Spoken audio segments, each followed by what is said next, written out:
another edition of Toys from the Attic. Just like last week, I was walking through my local Target, wondering if there was anything I wanted to buy, when I happened to spot the Teenage Mutant Ninja Turtles Foot Soldier. Since these guys were kind of rare when I was growing up, I decided to snag them and do a review on them today. So without further ado, let's take a closer look at this guy.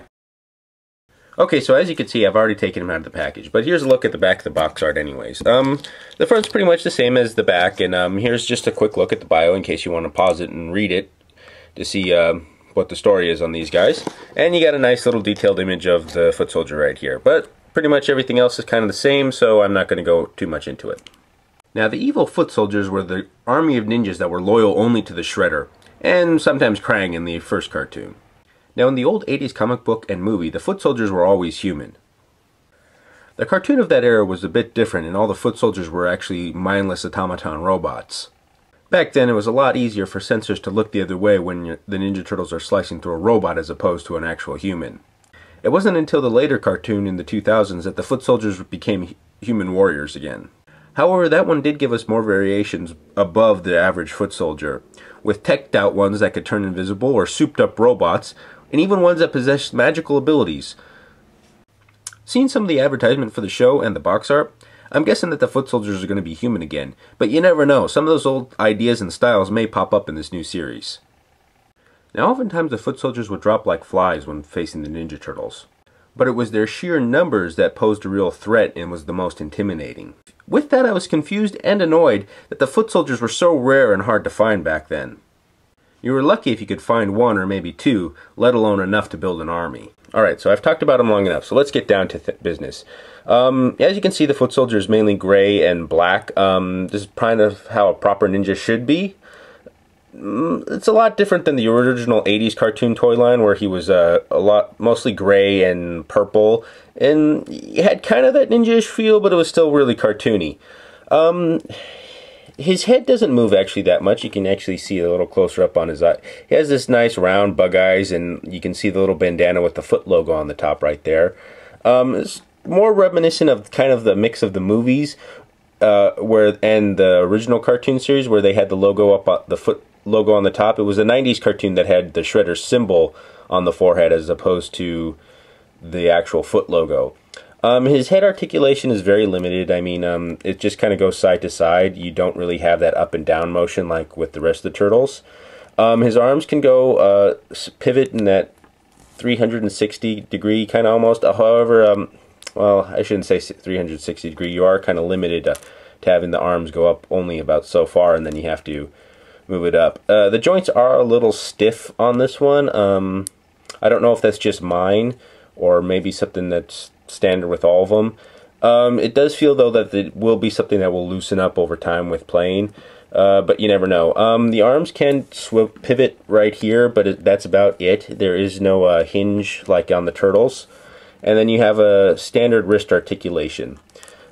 He does have a waist swivel, which is kind of nice. I know that turtles can't have that because they have their shells that get in the way, but it's nice to see a human. Well, the humans should be able to do this in this toy line. He has the leg and hip articulation is actually really good, a lot better than the shoulders. It's a lot easier to move these things and pose them around, although I don't know how much posing you can get these guys into. Sadly to say, there's no knee articulation anywhere. You can't rotate it. It's just one solid stiff piece of plastic. And the feet, one foot is put in this dynamic pose.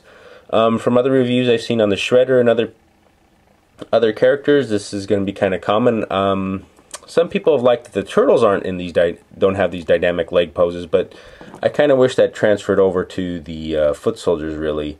It would have been nice to have some hip swivels right here, or hip joints, and maybe ankle joint. Well, that'd probably be cost a lot too much for these toy lines though. However, I really would have liked the knee joints on these guys. Just so you could get him into more dynamic poses and just not be that standard standing there. On the back, he has his standard sword case or sheath with a little mini one here. Sorry if I don't have the proper names. It's just that I'm bad with names right now, and so that the proper names of these things slip my mind. But this actually can pop off, so you can have standard ninjas without anything, or you can just pop them back on the back. So I'm probably going to leave it there. before I get into the swords, let me guess this. He comes actually with 2 ninja stars that you can place in his hands, just like all the other turtles in the past and the new ones in this line. I didn't take the new stars out of the newer figures because, or off their little weapons rack, because I don't want to lose them, and it'd be easier. These things are so small, they'd be easy to lose. This guy didn't come with a weapon rack, however, so his stars were kind of just sitting loose in the packaging. Alright, now he does come with one long sword that could fit in either hand, and it is actually pretty neat. And then you have another mini smaller sword. This one I'm a little bit iffy about because just the handle guard and the handle make it look kind of really big compared to this small little blade. I would have liked doesn't stay in there pretty well. I don't know, it's just me nitpicking. For some reason it just looks oddly sized in comparison to the blade. But he can hold both of them pretty well. Get him into kind of some attack positions. Just because of the lack of articulation on this guy, the amount of poses you can put this guy in that look really dynamic or cool are going to be kind of limited. Now, just as a comparison note, I'm going to take Raphael and Donatello and put them in side comparisons here.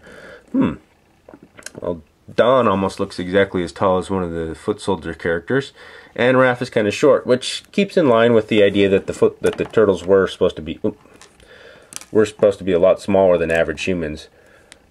But you can definitely see that they do look a lot thicker and stuff. Anyways, that's been a look at the Teenage Mutant Ninja Turtles Foot Soldier. If you're a big fan of the series or the characters and want an army to fight your turtles, I would suggest snagging up any one of these guys that you see. Once again, thank you for watching. As always, if you like what you've seen today, please feel free to subscribe or leave a comment below in the comment section. Any advice for the show will be greatly appreciated. Who knows, something you suggest may appear on the show in the future.